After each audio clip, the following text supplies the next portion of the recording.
Genghis Khan, born as Temujin, came from nothing. He was the son of a tribal leader poisoned by rivals. His family was abandoned, and he spent his childhood in poverty. But despite all odds, he rose through brutality, intelligence, and ambition. He united the Mongol tribes and forged an empire unlike anything the world had ever seen. By the time he declared himself Genghis Khan, he was ready to face the world. The Mongol Empire began with blood and fire, as Temujin sought to unite his people and take revenge against those who betrayed him. Genghis Khan's empire expanded rapidly. First, he conquered the Khwarezmian Empire, then Persia, and then he turned his eyes to the west. Cities like Baghdad and Kiev fell under his control. What if Genghis Khan had reached even further? What if he had taken control of Europe, Africa, and even the Americas?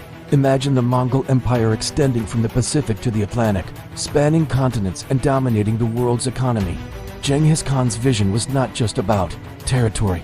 He sought to unite the world under one rule, one law, his. In this alternate history, the Mongols would control trade routes, religions, and political power across every corner of the globe. The rise of a new world order would be inevitable. But here's the darker side of Genghis Khan's vision.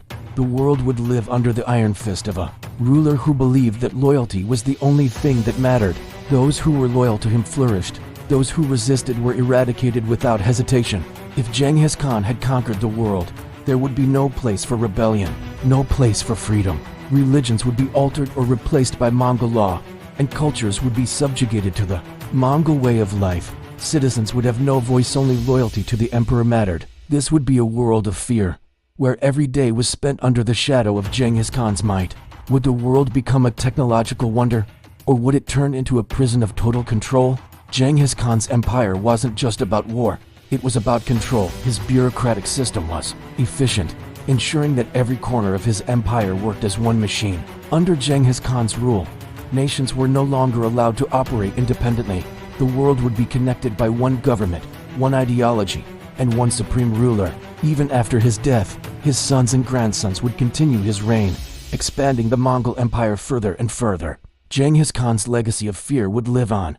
His name would be spoken in whispers, and his rule would be cemented into every history book for generations. In this alternate timeline, the Mongol Empire would shape the entire world, creating a global order where oppression and fear would be constants. Would humanity have survived under such a harsh system? Or would the Mongol Empire eventually fall, crushed by its own weight? What if Genghis Khan's empire had never fallen? Would the world have thrived under his rule? Or would it have been broken by his overwhelming power? Would freedom have ever been restored? Or would the world have been forever chained by Genghis Khan's vision of absolute control? Don't forget to follow, subscribe, comment, and turn on notifications for more content. What do you think? Would the world have thrived under Genghis Khan's rule? Or would it have crumbled under the weight of his empire? Let us know in the comments below.